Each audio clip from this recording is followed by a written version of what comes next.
Hey guys, CraptasticJack here, and today I was playing some Rivals because I don't know, and I was playing it and I realized I wasn't running into any of the bugs or glitches that normally plague it, and I was also wondering, how could have this game been better? I mean, I'm having fun playing this game right now, but usually the game's bugging up, it's all glitchy, and you can see I'm recording gameplay, you won't see as many bugs as you would regularly do playing Rivals.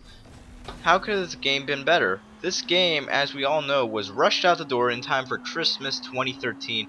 Development for the game started sometime in early 2013, I'm pretty sure, or something like that. One thing that probably would have made this game better would have been a longer development time. Need for Speed Rivals is probably the shortest Need for Speed game in development that ever had a development cycle. The shortest development cycle, if you know what I mean. A longer time to polish the game and to add in features or more cars to make the game more appealing and fun.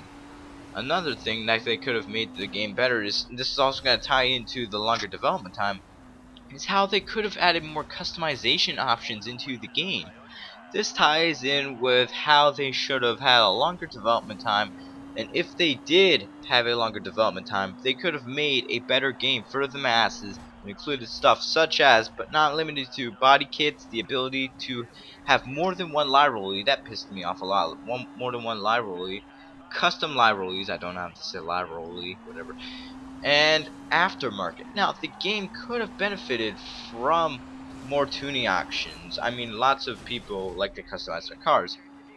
And now the third, and that game in the game could have benefited from it. They have a customization in it, but it's really limited, and there's not much creativity you can do. I mean, even Need for Speed Nitro had more creativity. You can make your own. You couldn't make your own libraries, but you can place them wherever you want on your car, and you can make your car into a masterpiece, basically saying. Now, the third thing that could have improved in Rivals is the cop AI, and this is a huge one, and how the cop AI works in Rivals. Now, Rivals cop AI is challenging, and that is good. That is perfect. That is what we want. We want challenging cops. That is a major improvement over Most Wanted 2012's cops, where you could get away from them by just driving fast down the road. Now, in Rivals' case, it is not that easy. The thing that I and many people don't like about Rivals Cop AI is how at level 9 and 10, maybe even level 8, how it is borderline impossible to escape the police. Not challenging, impossible. Let me say that again. Impossible. We have tried. The only way to basically get away from the cops at level 9 and 10 is to start in an interceptor unit. And that way all the cops who are chasing you stay off you, and only one cop chases after you because it's an interceptor unit. It's you versus one cop. But anyway, getting back to what I was saying, because you can tell I'm just improvising right here, but I still have a script to go. So yeah, borderline impossible. Now, how should of the police and Rivals have gone down? For one, I say wow, whatever. Have only low-end police cars chase you at lower heat levels. I don't think it's fair to have a McLaren chase me at a heat level 4 for the offense of sitting outside my hideout. That's another thing. I was about to burp there. That's another thing.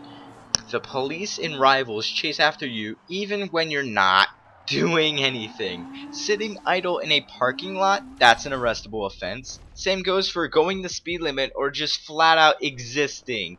At least the cops in Most Wanted 2012 don't chase you after you when you're not committing a crime. I'm pretty sure what the police are doing in Rivals is against the law as well. So maybe they're the bigger criminals than we are, the racers. And by we, I mean street racers. No, I'm not a criminal in real life. I don't know. But here is the fix for the police and Rivals. Have lower end cops chase you at lower heat levels and higher ones at higher heat levels. And for the next Need for Speed, add pursuit breakers back into the game to help us escape from the cops. I really hope they add those back. My last big buff with the game is how most of the cars seem to be exclusive to the cop side of the game. The Lamborghini Murcielago, Bugatti Veyron, and before the free DLC for the Koenigsegg 1 came out, I always try to say Koenigsegg, the Koenigsegg Agera R, which I was pissed about because I love that car. and I like to use it as a racer. But I did like how the McLaren P1 wasn't a racer was a racer exclusive, as that car is sick.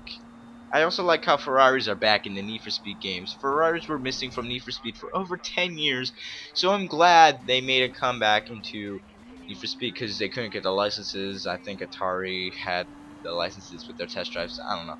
It's all confusing. Well, those were my major buffs with the game and how they could have been fixed if some extra time was given to Ghost. I overall feel that this was a test project that Ghost made so they could test their skills at making an almost perfect Need for Speed. And if I were to grade how they did this on Rivals, I would give them a B. No, I'm not. I'm serious. Let me explain. Rivals is still a broken piece of shit, of course. But if you open that piece of shit, you will find a great racing game. Covered in shit, of course. This game gets several key features right and just needs to improve more on these features. And if they had more time to make a game, I know for a fact that Ghost would make Rivals a grade A racing game. Something we wanted, something we deserve. First of all, the graphics look amazing and how there's so much detail in the cars and the road textures and in the world itself. Now gameplay matters more than graphics. So what does Rivals get right in the category for gameplay? Well, Rivals brings back currency for winning races, and that currency is used to buy upgrades in new cars. Now that is perfect. I applaud them for implementing this. They still need to work a little more on it, as it is still too easy to get money in this game. Rivals still it's too easy to get money in Rivals. Rivals also gets right how you can challenge any racer you see on the road to a 1v1. This is another element that I haven't seen in a Need for Speed game yet, and I want to see in the next Need for Speed game because this is a really good element. I'm glad they implemented this in. That means there are more races that you can have. You can even start these races during police pursuits, which I like a lot.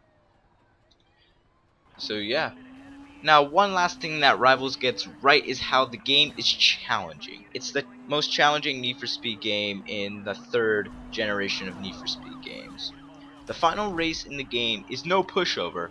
The game difficulty, I'm not talking, okay, I'm kind of talking about police AI difficulty, but I'm talking about how the game race AI, the racer AI, and how there's a giant high-speed chase at the end of the game with helicopters, roadblocks, high-speed chases, and it's raining, it's pouring, everything in your face as you are racing against other racers in the process is just amazing. The race the race may be difficult because of the overkill cop AI, but I still found the end race fun and difficult as hell. It's just my opinion. In every piece of shit, there is something good. Thanks for watching. If you're not already, don't forget to rate, comment, favorite, subscribe if you like this video, and I'll see you guys in the next video. Have a good one.